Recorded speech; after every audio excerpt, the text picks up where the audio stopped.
Good morning students. और बच्चों, आज हम बात करेंगे मेंसुरेशन के फॉर्मूलों की। तो बात ये आती कि मेंसुरेशन होता क्या है। मेंसुरेशन को अगर हिंदी में बोलते हैं तो इसको क्षेत्रमिति बोलते हैं।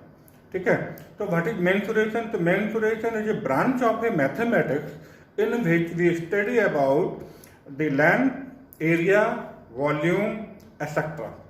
तो मेंसुरेशन या क्षेत्रमिति मैथमेटिक्स की एक ऐसी ब्रांच है, एक ऐसी शाखा है जिसमें हम लंबाई, क्षेत्रफल, आयतन, इस तरीके की चीज़ों की बात करते हैं और उनको कैलकुलेट करते हैं।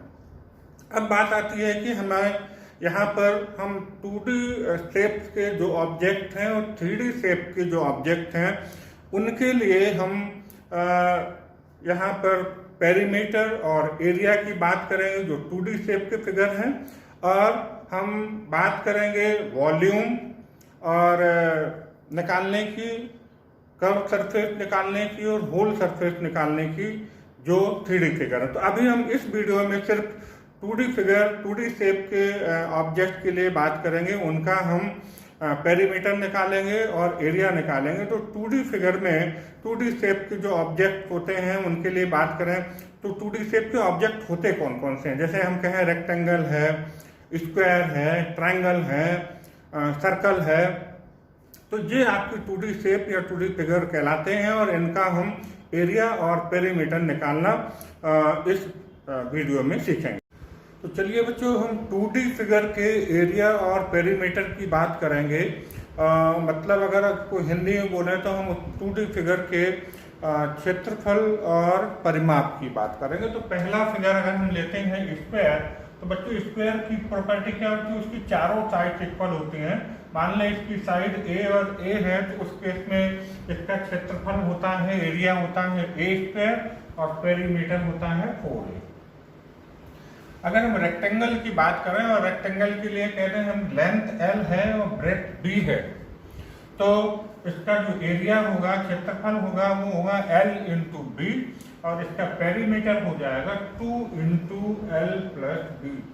मतलब L प्लस B, लेंथ और ब्रेथ को प्लस कर देंगे और उसमें 2 का मल्टीप्लाई कर देंगे। इसके बाद अगर हम सर्कल की बात करें, एक ऐसा सर्कल लें जिसका रेडियस R है, तो उस केस में इसका जो एरिया है वो आपका पाई आर स्क्वायर हो जाएगा और इसका पेरीमीटर 2 पाई आर हो जाएगा। देखिए, अगर मैं यहाँ पर आपको क्लियर करूँ तो एरिया का मतलब यहाँ पर ये अंदर का जो पोर्शन है वो एरिया है, और पेरीमीटर का मतलब है अगर हम इस कॉर्नर से चलें, ये पूरा इस तरीके से चलते हुए यहाँ तक आ जाए, तो ये जो डिस्टेंस होगी ये आपकी पेरीमीटर कहलाती है। ओके बच्चों, इसी तरीके से यहाँ पर भी ये आपका पूरा, ये हम कह दें जो अंदर का वाला पोर्शन है ये आपका एरिया होगा।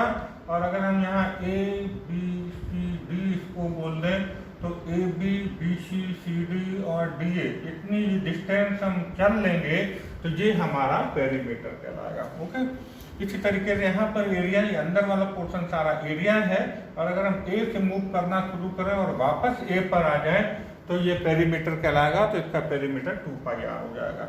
इसी तरीके से अगर हम पैरेललोग्राम ले लें, समांतर चतुर्भुज ले लें, तो अगर हम कहें कि इसकी जो साइड है नीचे वाली ये B है और ये साइड A है, और इन दोनों पैरेलल साइड की जो बीच की डिस्टेंस है वो h है, तो इस केस में इसका एरिया B इंटू h होगा और इसका जो पेरीमीटर होगा वो होगा 2 इंटू A प्लस B। तो A और A 2A और B plus B 2B, 2 common लेंगे तो 2A प्लस B।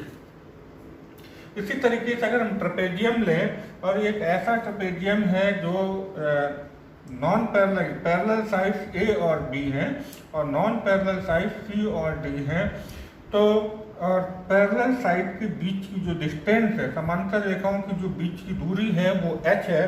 तो ऐसे केस में इसका क्षेत्रफल होगा, एरिया होगा half a plus B into H, और इसका जो पेरीमीटर है, पेरीमीटर में चारों साइड को हम प्लस करते हैं तो a plus B plus C plus D, ये इसका पेरीमीटर हो जाएगा।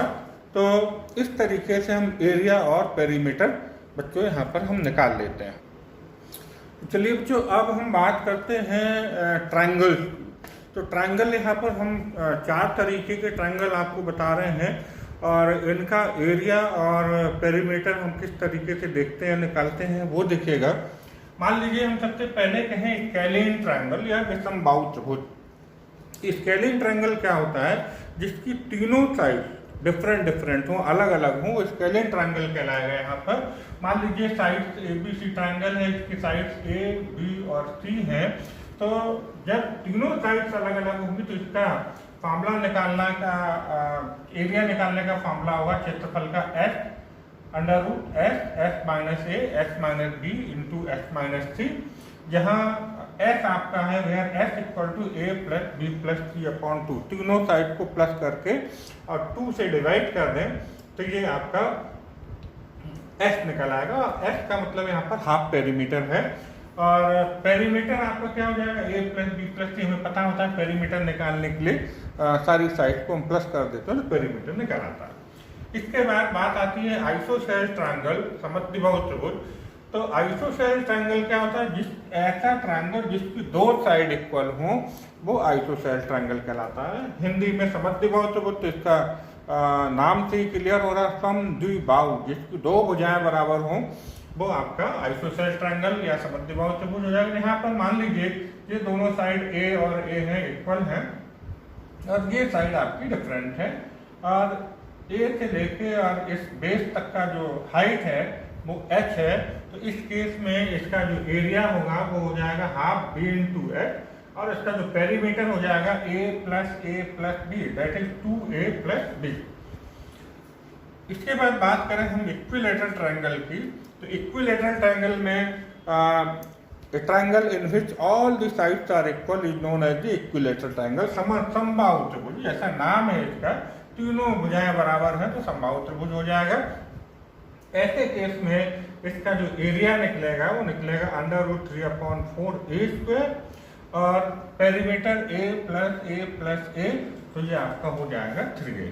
एंड अब बात आती है राइट एंगल ट्रायंगल की। तो right angle triangle, a triangle in which an angle is 90 degree is known as right angle triangle, जिसमें एक एंगल, कम से कम एक एंगल आपका, या कम से कम नहीं, एग्जैक्ट 1 एंगल 90 डिग्री का है तो वो आपका राइट एंगल ट्रायंगल कहलाएगा।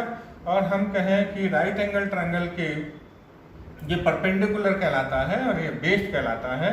तो परपेंडिकुलर आपका A है और बेस B है और ये हाइपोटेनियस C है। तो इस केस में इसका एरिया हो जाएगा हाफ A × B, या कभी कभी हम इस को ऐसे ही बोलते हैं हाफ बेस × हाइट।